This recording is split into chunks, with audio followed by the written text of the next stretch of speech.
네, 오늘의 말씀은 요한복음 8장 1절에서 11절까지의 말씀을 들고 여러분과 나누려고 합니다. 예수 그리스도의 3년의 공생활을 보면 보통 상담 사역이라고 말을 하고 있습니다. 왜냐하면 예수님의 사역을 보면 가르치시고 또는 전하고 고치는 사역을 하고 계십니다. 요한복음 8장 1절에서 11절까지의 말씀을 보면 예수 그리스도의 상담 모델이라고 할 수 있는 성경적으로 굉장히 중요한 교훈을 담고 있는 말씀이기도 합니다. 예수님의 상담 사역을 보면 첫 번째로 경청하는 태도를 보이십니다.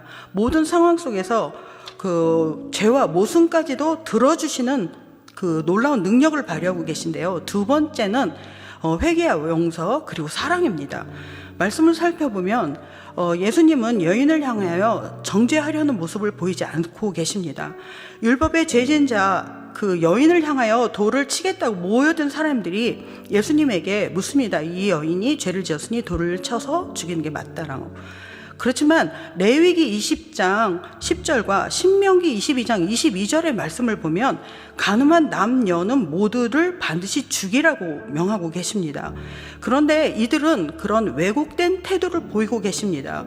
이런 상황에서 예수님은 조용히 손가락으로 글을 쓰시다가 뭐라고 말을 하시냐면 죄 없는 자가 먼저 돌을 치라고 하십니다.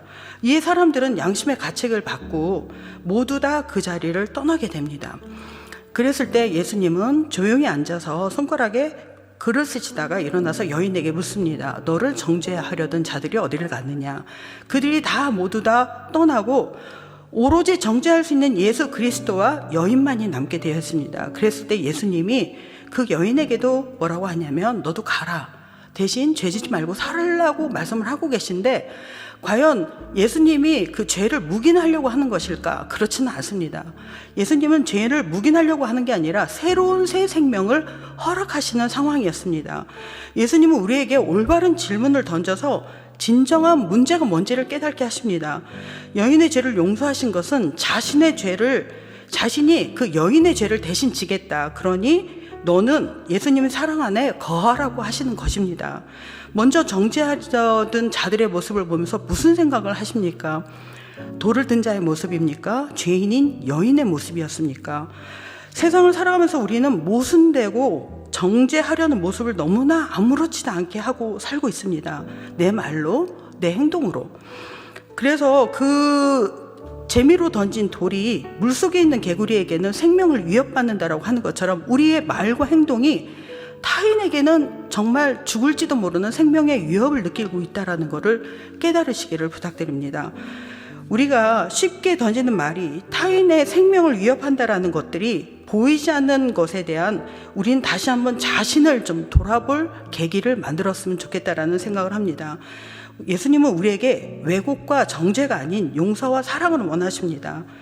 여러분 삶의 왜곡된 시각으로 판단하고 정죄하고 타인의 문제를 지적하고 평가하는 모습이 아닌 또 다른 시각에서 나를 바라보는 묵상의 시간을 가져보시기를 부탁드립니다. 말씀을 정리하면 예수님은 왜곡된 말씀에도 청정하셨고 그 다음에 그들이 스스로 회개하고 예수 그리스도는 그 여인을 용서하십니다. 그 다음에 예수 그리스도의 사랑으로 덮으십니다. 여러분 오늘 하루를 어떻게 보내시겠습니까? 예수님이 원하시는 대로 정죄보다는 용서를, 평가보다는 그리스도의 사랑을 전하시는 하루가 되시기를 주님의 이름으로 축원드립니다.